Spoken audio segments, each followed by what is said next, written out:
Back to Bromont. Last time I was here, I don't remember anything. Because I ended up in the hospital. I'll elaborate a little more on that story in a bit. But first, welcome to Mont Bromont in Quebec. This bike park is located not too far away from Montreal and boasts 1,300 feet of vertical drop. There are mountains twice that height in Quebec, but none have the massive amount of trails on offer like Bromont does. Riding with me on this trip were Pat, riding the Vinci Wilson, who I ride and build with all the time in Sudbury, and Dave, riding the Scott Gambler, my old buddy from Timmins. There's a group of people also on the hill that are friends of Pat that invited us to come on this weekend.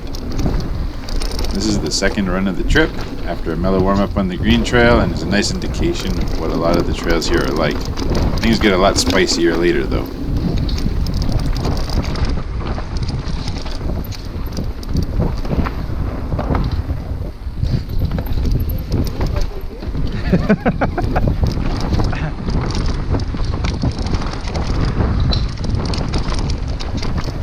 There we go.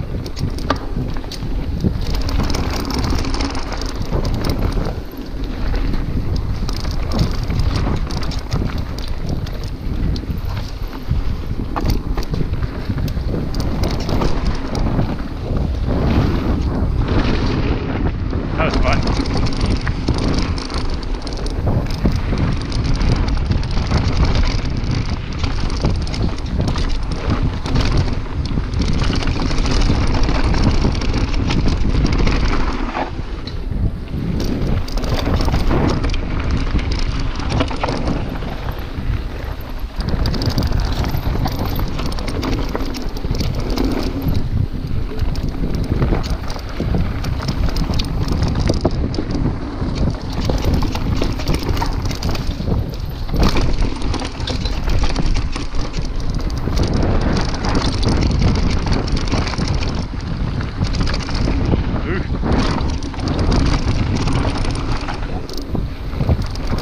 Like a sweet gap. We end up riding this trail a handful of times and warm up to the wooden stuff pretty quickly. Whatever. This looks good too.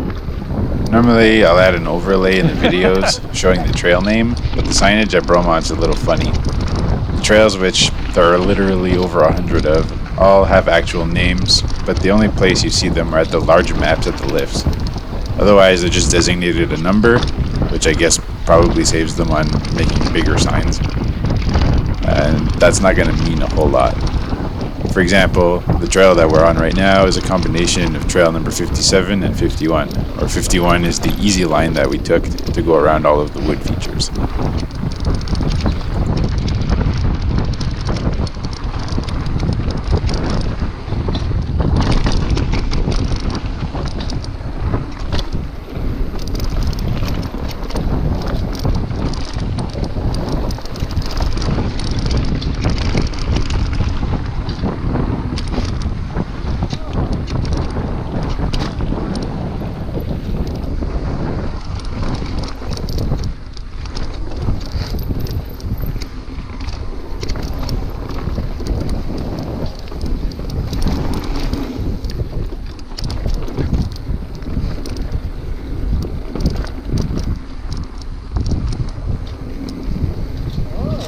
Rocks.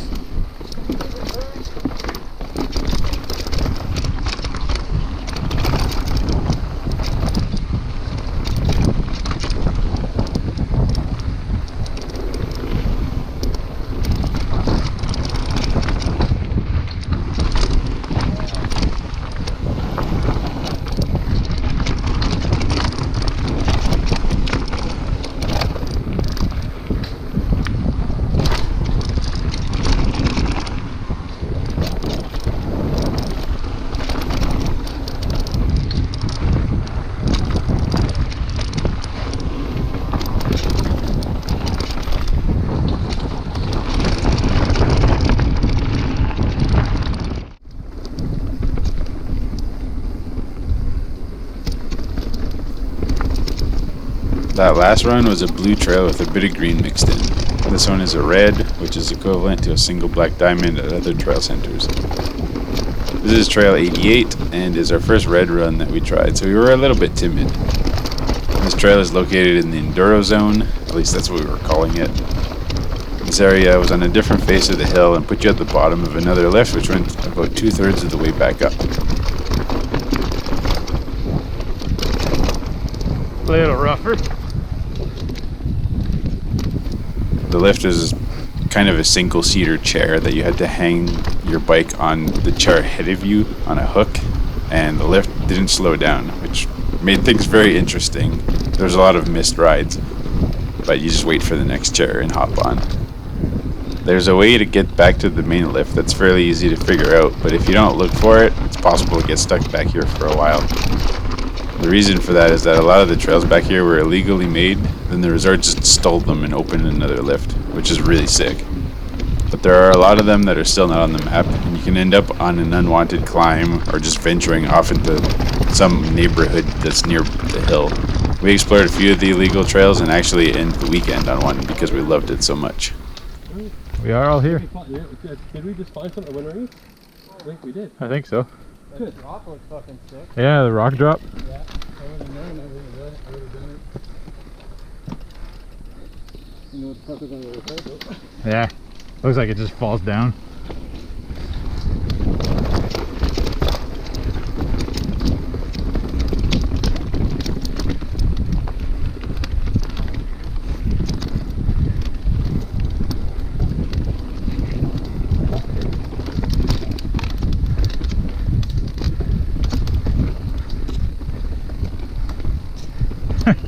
An arrow carved into the stump.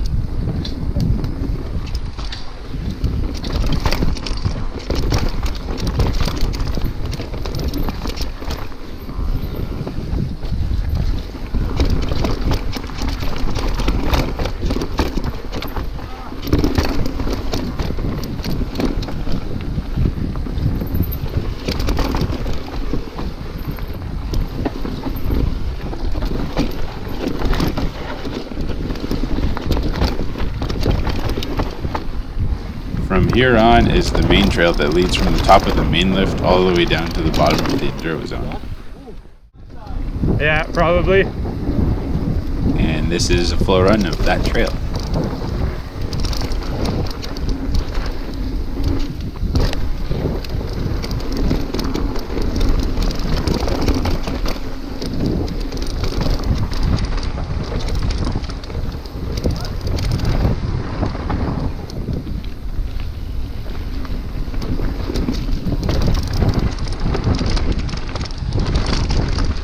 Probably right.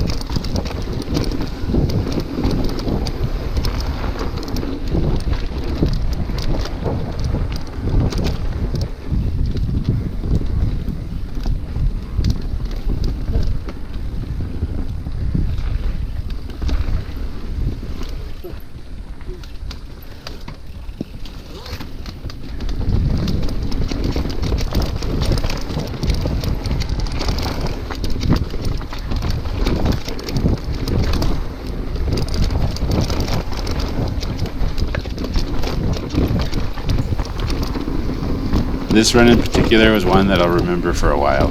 Usually when I ride with Pat, he follows and I slowly pull away, but on this trip, we had him lead a lot of the time. I saw a couple of guys that we know pass by us at the top, and we tried to catch up to them, kind of guessing which way they took. Pat was really starting to feel the flow of this trail in particular, since we had ridden it a bunch of times already just to get back to the Enduro Zone, and he kind of just took off. It was really awesome to see. This is me trying to catch back up to him.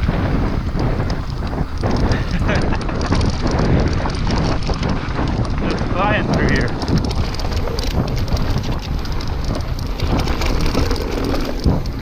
I don't think I've ever seen Pat ride downhill this fast before.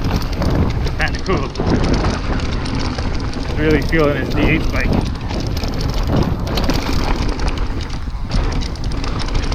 This is a pretty long continuous trail, perfect for story time. So my comment at the start of the video about winding up in the hospital the last time I was here, I don't know if Dave way got back it. in 2008, I came here with Dave He's and kind two of a other hurt buddies unit after a bit. spending 3 days at Mount St. Anne. St. Anne was rough and awesome, with a spectacular view of the St. Lawrence River. Day one was wet, not so great. It was really rainy. I actually crashed trying to hop over a broken board in a wooden feature. And that was about the only thing I remember from that day. It was so bad. Day 2 we got really warmed up and got the hang of things, and the third day was completely sick. For me.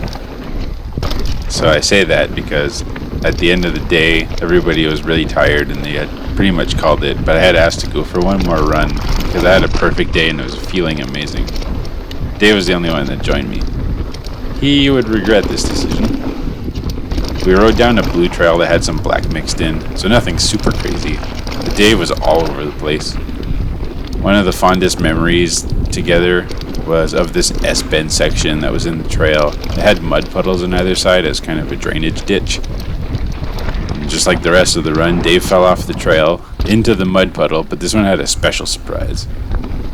I watched as he slid in. His front tire bounced over something weird, and then both wheels sank in unison, and his crank hit something solid. He came to a dead stop, and it sounded like a shotgun blast went off. I could see out of the side of my vision what looked like half a pound of mud fly straight up between his legs, around his frame, somehow right into his chin and mouth. Turns out there was a log hidden in the mud that his crank hit, and Dave got to eat some good French mud. After recovering from that, Dave redeemed himself and gapped a jump he'd been eyeing up all day, so at least it had a good ending. This one more run thing should have been a sign of things to come, though. The story will continue later.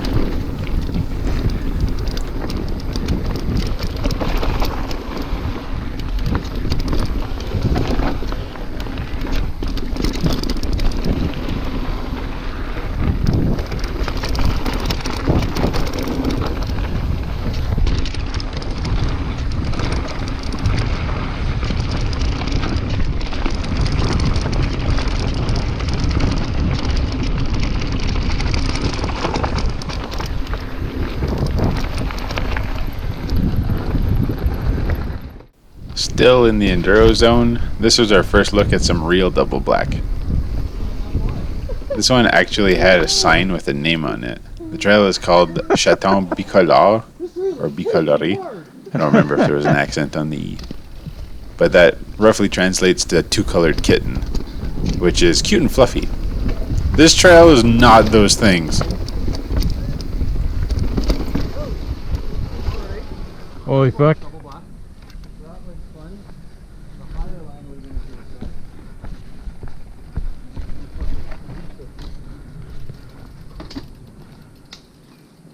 Fucking corner is so tight.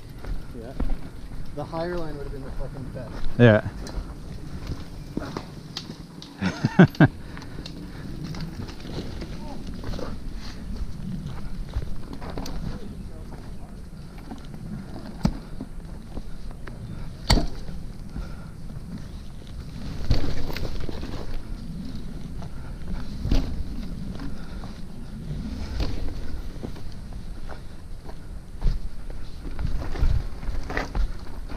I think that's the first time since I got this bike that I walked down something that I don't want to ride. But that's like crazy steep.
Well, yeah. If that section wasn't a huge corner, it'd be fine. The first corner, if we took the high line, it would have been okay. Yeah. But we don't know what a fucking trail yet. So. Well, we'll figure it out. Yeah. A little bit of distance. Yeah. Nothing.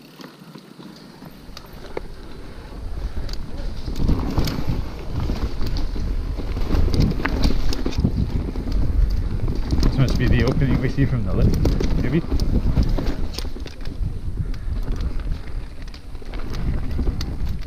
Huh.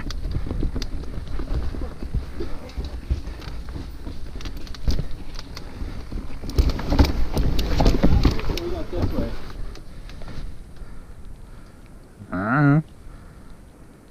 50-50 shot.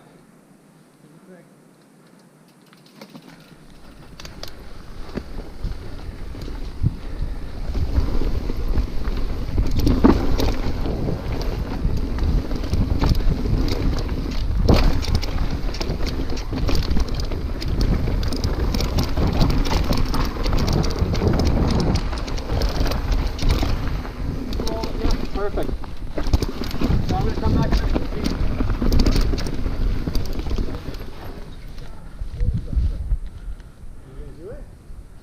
Oh, that looks fine.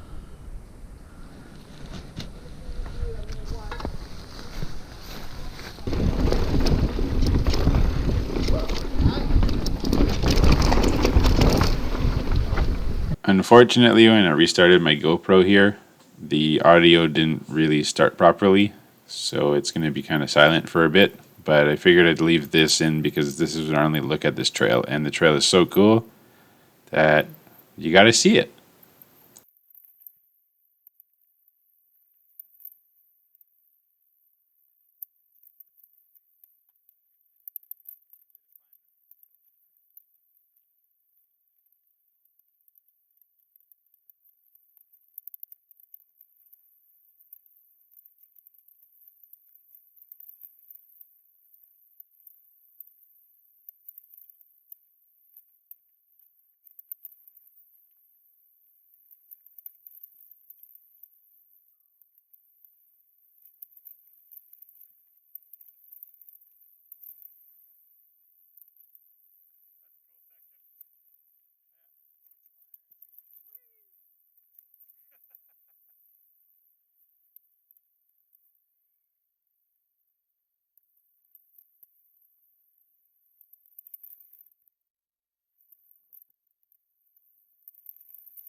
Apologies again for the technical difficulties. We move on from one double black to the only other one that we rode all weekend. This one's pretty special though, since it's an old World Cup track from way back in the day.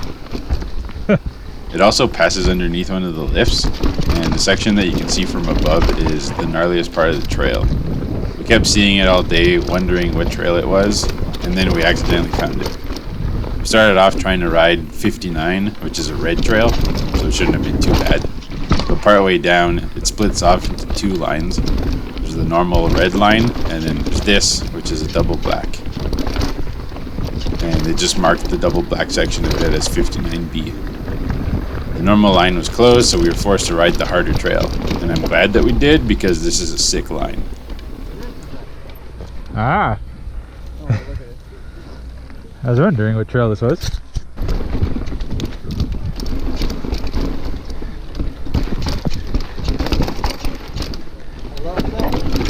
Oh, that's a big hit.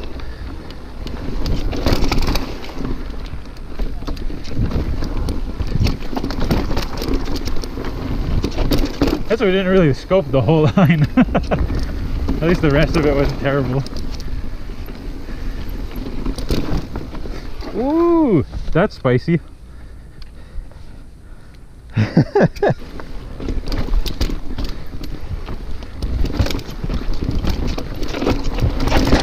That's not bad at all.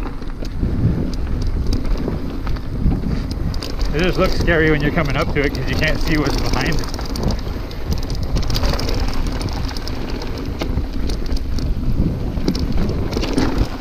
Now we're back at the normal 59.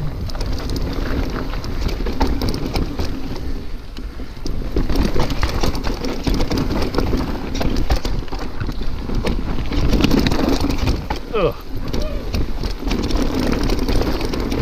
Nice rut here.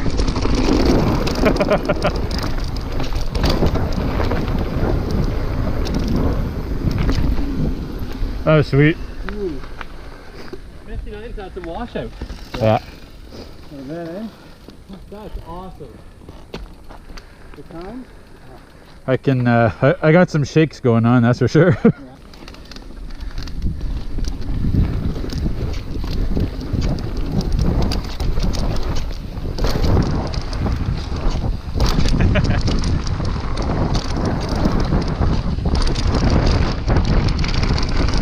Now we're into a flow trail again.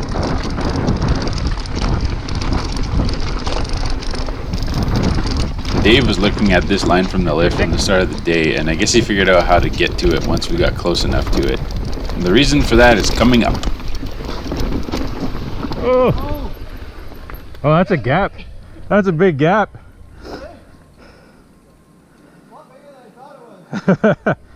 You good? Yeah, I'm coming down.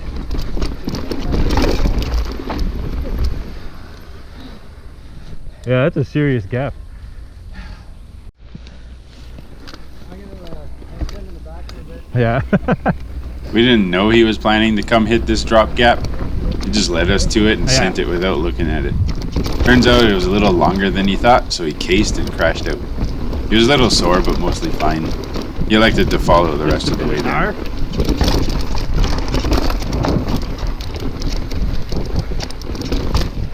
There's 2 lines here.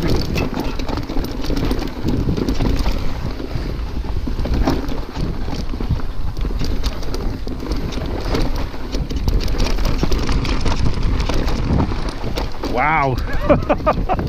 That's a big gap. And such a weird trail. At the end of this run, Pat points up the hill at the Vinci Drops. A couple of drops that you can see from the lift. Nope. We'll come play on them on day 2. Ugh.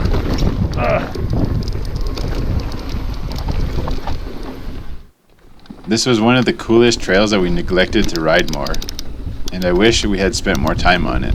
This Trail 56, which starts out as a blue line, and then is marked as a green for the rest of it after a little while. Ugh. I got knocked off of the line I was on as I was going to the air.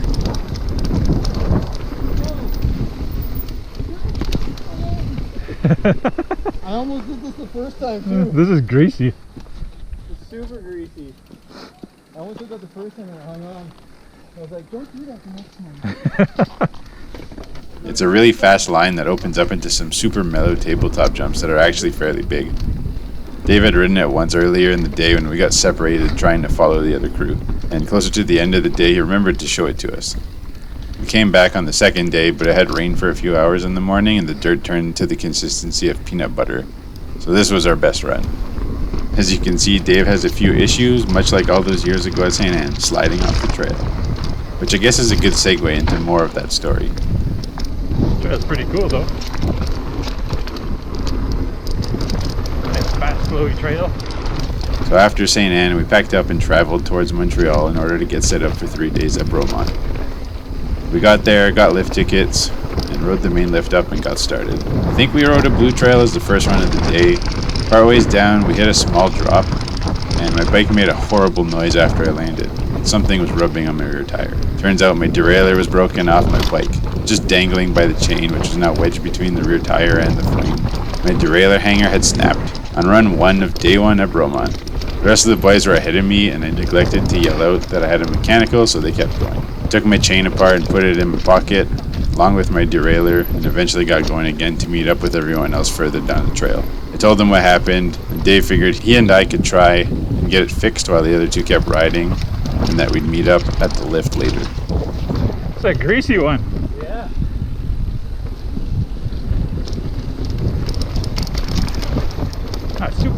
bit.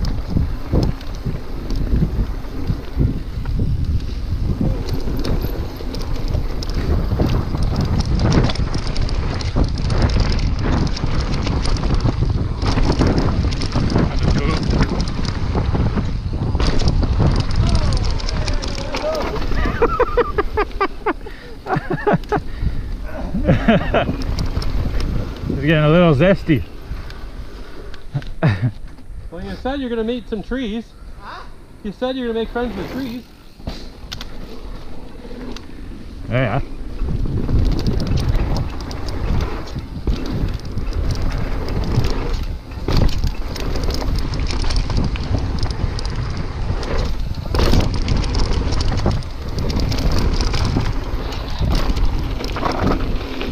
Deer just bolted out right in front of me. A who? A deer. Oh, really? It went right up there. Huh. Cool. I thought I slowed down. I wasn't sure if there was gonna be more. Back to the story. We started at the tech shop at the hill itself, and they didn't carry hangers at all, which is kind of surprising because that's the place you're going to break them. Greasy. Next we tried the closest bike shop, who is a dealer for the bikes that use the exact same part, and the guy was unwilling to even look for one. So we left there, but as we were walking back to the truck, Dave realized that he had a spoke tool in his hand that he was going to buy until they basically refused to help us. But he forgot he was carrying it, so he walked out with it. He looks over at me, showing it to me, and asks while laughing, "Dude, should I bring it back?" I looked back, and we both shook our heads at the exact same time, and Dave said, "Nah, that guy was a dick." Ah, these are big jumps. But they're mellow. So we continued and tried 2 other shops. One told us they could order it, and the last one tried really hard to find anything that might work, even looking at bikes that they had in the shop, but they didn't have it. So we came back to the hill, and I decided to ride without a chain. What could go wrong? The rest of the day actually went pretty well. I only fell down once because I tried to pedal over a crest in the trail instead of coasting over it. Naturally, I tried to put a lot of force into it, but there was absolutely no resistance, so I pitched my weight forward and ended up basically going over the bars. It was a low speed fall, so no biggie. I just scratched myself a bit. Eventually we got to near lift closing time, and everyone else was pretty tired and they were calling it quits. This is again where I asked to go for one more run. Dave hummed and hawed for a bit until I eventually convinced him to go back up again to ride the jump park line. That's the last thing I remember from that day. The conclusion to the story will be in a little bit.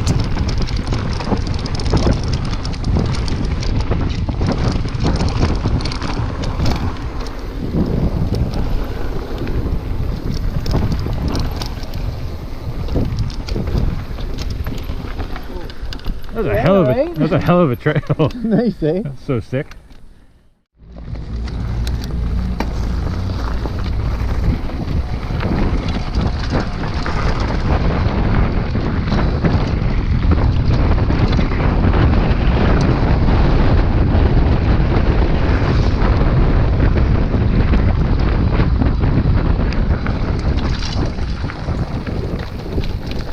Now we're on to day 2. This is the first run of the day, and we figured we could get 2, maybe 3 runs in before the rain that was rolling in would turn things slippery. I gave Dave my GoPro so he could get a different angle for a few runs until things were too wet, but Dave had other plans. We kept missing this little offline on day 1, and finally rode it a couple times near the end of the day, but never hit this little drop. Okay. I wasn't going to try something new on the first run, but we did hit it a bunch later. Yeah, I wasn't gonna do it if you weren't gonna do it.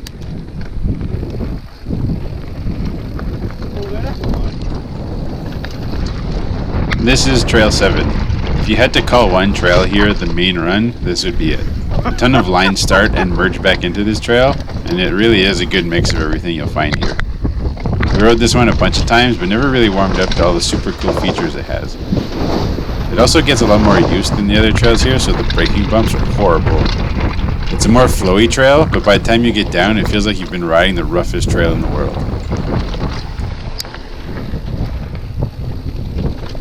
Yeah.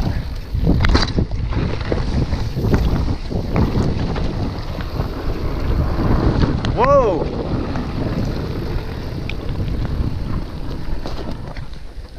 No! Oh, you got a flat? Yeah. After fixing his tire with all the stuff we collectively were carrying and burning what felt like an hour but was likely only 15 minutes, we got going again, but the rain had started. We were a little bit bummed about it, but these things happen. What happened after we got on the lift for one more run back in 2008 though, I don't remember. Let's get back to that. Next thing I remember is staring up at ceiling tiles while wearing a neck brace and thinking, well, this isn't good. There's another guy that kept coming by and talking to me who had done the same thing and broke his jaw. What exactly that same thing was, we'll never know because nobody saw me. We had ridden to the jump park and dropped into it. Dave hit the trail gap that was there, and I went for the easier tabletop line that passed underneath it. Okay. Dave got to the exit of the area, and I was nowhere to be I don't know found. what he said. A minute later, another rider came down screaming. He launched his bike at the wall ride that was there, and then pointed up the hill. Dave knew what happened at that point. He ran up the hill as fast as he could, and he could see the bottom of my feet just laying on the ground. Take our time. Jesus fuck. Oh fuck. After that flat, I lost a lot of it. We figure I hit the tabletop jump I was close to, with more speed than before, got bucked and crashed over the handlebars. Where I was laying, according to Dave, and the injuries I had are all good indications that that's likely what happened. Both my wrists really hurt and my jaw was extremely sore. Nothing was broken though. We got out of the hospital at something like 1 in the morning. I suggested the boys keep riding while I sit out for the next couple days. I would have been fine with it, but they were so bummed out after seeing me take a hit like that we came back home 2 days early. I wore prescription glasses at the time and only had one pair. They were mangled. One of the lenses was so gouged up I could only see out of the corner of it. I had 4 stitches in my forehead and scrapes on my chin. I went into work the day after we got back to ask for the rest of the week off for recovery. At first my bosses said, "You're back early," and then they immediately noticed what I looked like. "Whoa, what happened to you?" I explained everything and took the rest of the week off. My left wrist kept hurting, so I went to the hospital to have it looked at. I took an x-ray, but they didn't see anything. They figured they'd put me in a plaster cast for 2 weeks just in case there was a fracture. So I show up to work the following Monday with a cast that I didn't have on the last time they saw me. Yeah, it was fun to laugh at that week. So that's my big Bromont story. Needless to say, I don't do one more run anymore.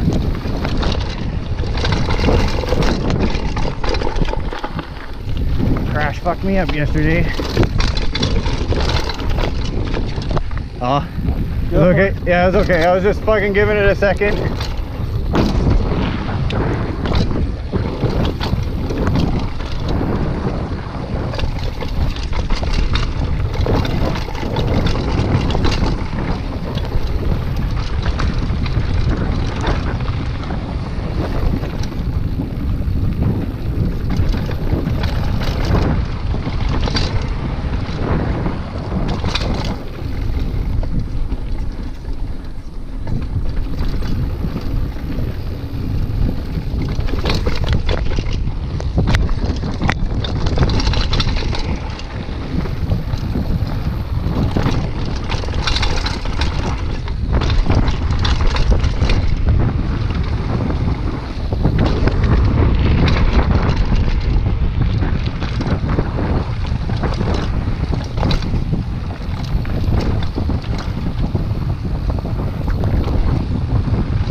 After that first run, the rain really started to come down, so we put away the camera until after 1 or 2 in the afternoon.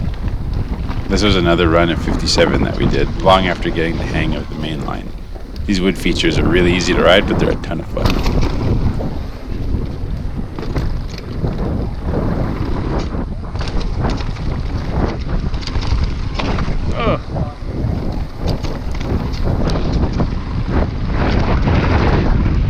We veer off of 57 to go on to 59, which leads to the Vinci Drop that Pat was eyeing up earlier.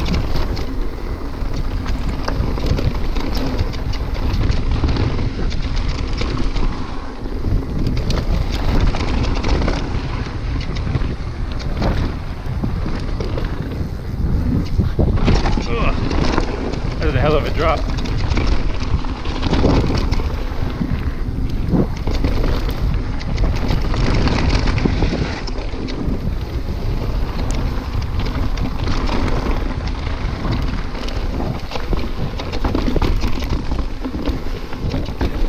Is this the same trail?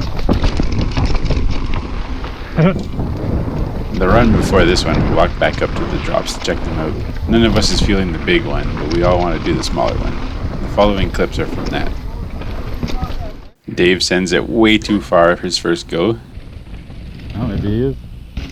Pat cases it here, but he clears it in the shot right behind me. This is my first try. Dave tows me in and Pat follows behind me. I pull up off of the jump and jump nose high, but I tap my brakes and it corrects me midair. Kind of freaks me out a little bit, but I make it. This is back to the full run. Dave goes way too fast again. That was fun.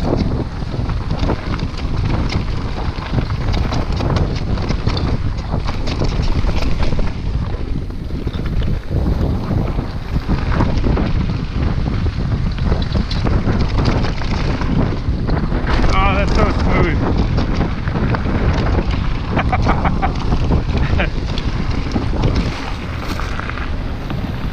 Didn't even feel like I landed. Yeah, I just rode off that time. It's perfect. Are you back up again? Oh yeah. By this point in the day, we were riding the little drop on the sideline ahead. Dave flies past the entrance to that line, and I tell him that he misses it. Listen very closely. You missed him, man?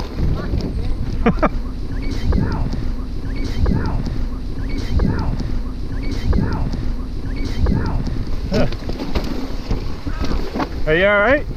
That sound is Dave destroying his pedal and toe on a big rock that's sticking out of the trail. His pedal body actually broke apart, he hit so hard.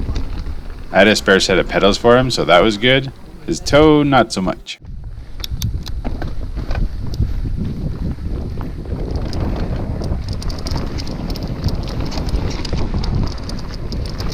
This trail was fun even when it was wet, and now it's a lot easier to ride. Oh, that's a big dip. On to the last run of the weekend. Pat had left us a few runs earlier and took the truck back to the main parking lot. We decided to go do a few runs in the Enduro Zone to cap off the trip and ended on one of the coolest trails that I had ridden with Pat and a few of his buddies. One of them is sponsored by GT and was living in the area, so he knew all the good secret stuff, and he showed us this line pretty early on in the morning. We found Dave and showed it to him right away, but we didn't come back to it until now, so it was fun trying to piece it back together.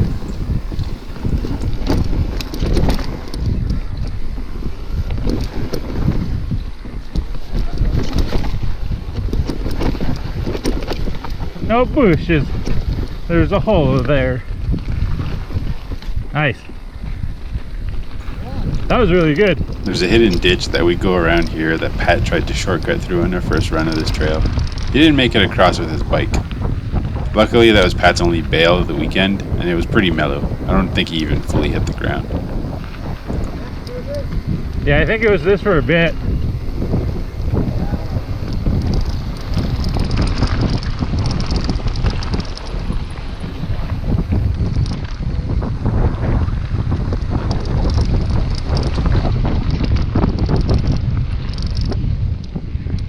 It's like right around here. Yeah. Now we follow 6 for a little while.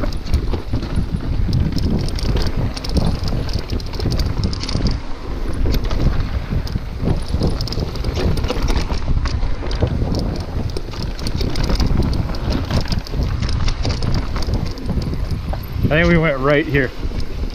We went right here. Yeah, I think it was just here. I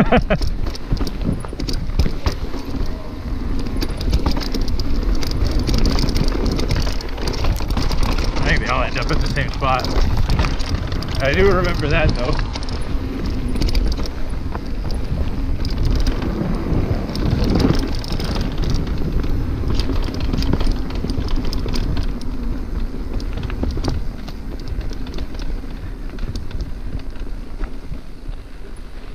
I remember being here because they're like 21, the arrow points that way. We follow this for a bit and it's like the first left. Yeah. I think.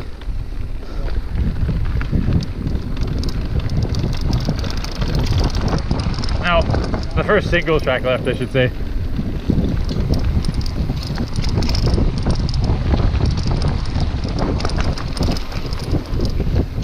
Might have been a long ways.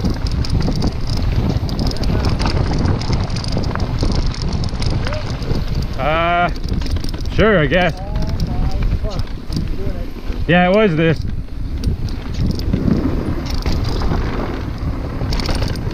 We didn't ride these, but yeah, I think it's off of this we go left. Because I remember those bridges. It was a steep run-in.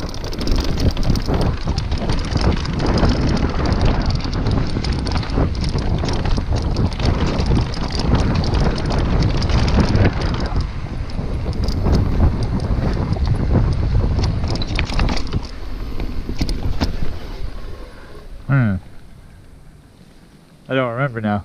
Did we? I think we probably keep riding 6. We end up on a trail like this, and then there's just a really steep drop off the left at some point.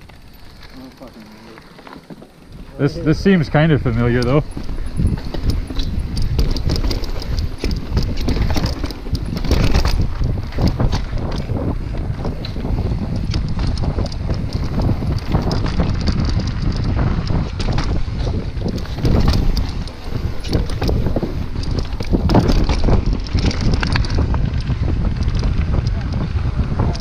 We went this way. We went this way for sure. I remember the puddle. We're still going the right way.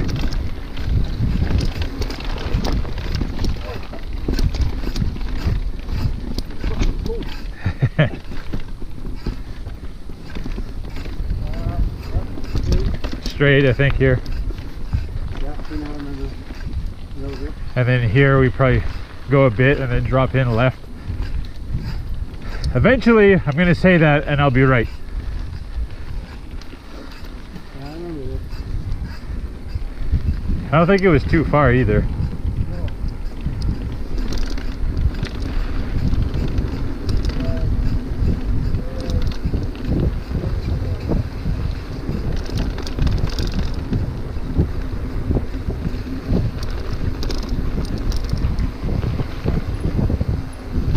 That's it. That's the one.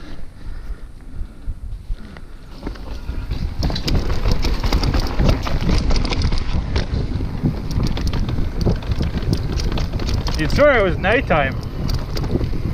Or nighttime soon. It's only like 6 o'clock, not even.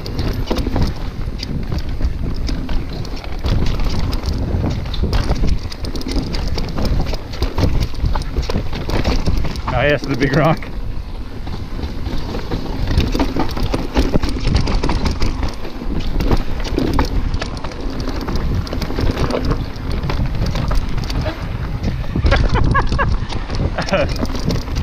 Love the tire buzz.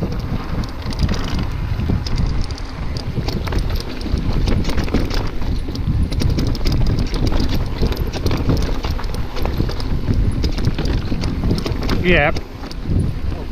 Yeah. It really doesn't look like much either. It's not. So much easier to do than trying to just fucking do it. Yeah.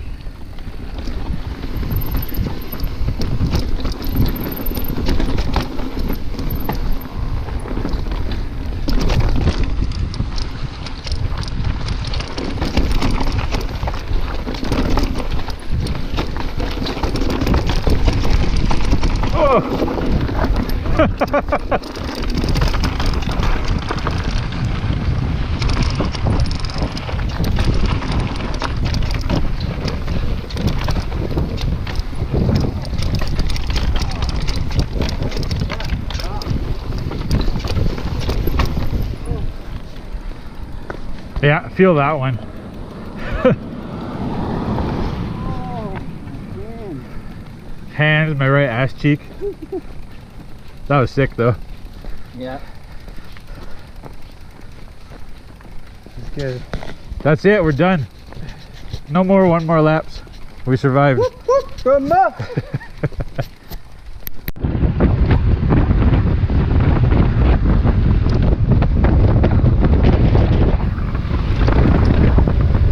This was an awesome weekend of riding, and I'm looking forward to returning. For anyone that's actually watched more than a minute of this video, thanks for watching, and hopefully we'll see you out riding soon.